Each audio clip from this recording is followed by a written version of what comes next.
Ian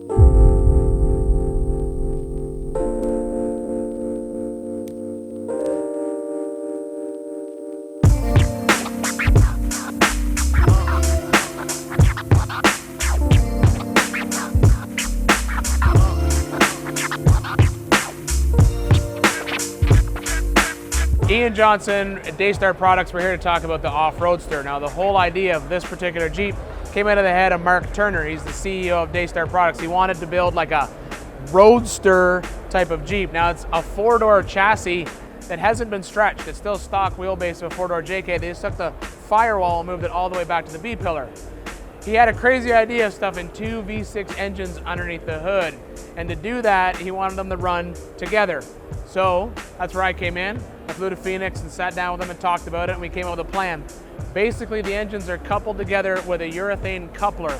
There's 4 pins on the back of the flywheel on the front motor and 4 pins on the front of the crankshaft on the rear motor, and they're tied together with a polyurethane coupler, the same kind of coupler, the same kind of polyurethane that they use on their suspension bushings and all the parts that they make every day at Daystar.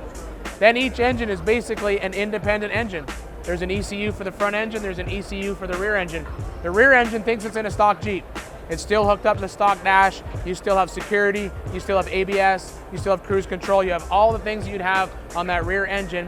The front engine thinks it's in a hot rod. It's got a standalone ECU, standalone wiring harness, 2 starters that are keyed off by 1 turn of the key. Both engines try to start, both engines start together, and then they run in unison. It's a V12 technically, and it's just under 8 liters. So for fun, we want to put a supercharger on it. Now logically you'd think, well, we'll put 2 superchargers on it because it's 2 engines. But I called the guys at RIP Superchargers and asked them if one of their superchargers would support up to 8 liters of engine, which they said it would, no problem, as long as we ran their oversized intercooler. So they sent the supercharger and we got it all hooked up into place. But the problem was their kits are designed to go underneath the hood of stock Jeeps. So I knew I was going to do a pile of piping and a pile of integrated piping as well that was going to be complicated because it's stretching all the way back to the rear engine. So I got a hold of my friends at Vibrant Performance and had them send me all the tubing that I would need, and most importantly, the HD clamps, because the HD clamps allow for that flex in the system because the motors are mounted to the chassis, but there's no silicone boots in this whole thing. It's all these HD clamps. So that's going to give me a little bit of movement inside that clamp, but not lose any of the boost from the supercharger as it feeds both engines. Everyone told us there was no way that 1 supercharger could work on 2 engines, but I knew it would because it's just a supercharger and 2 engines. It has to work.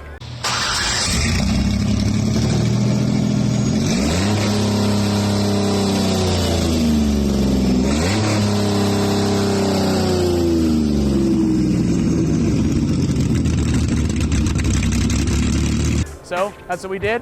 It runs great. Sounds like a P51 Mustang when you drive it, but it drives literally like a stock Jeep.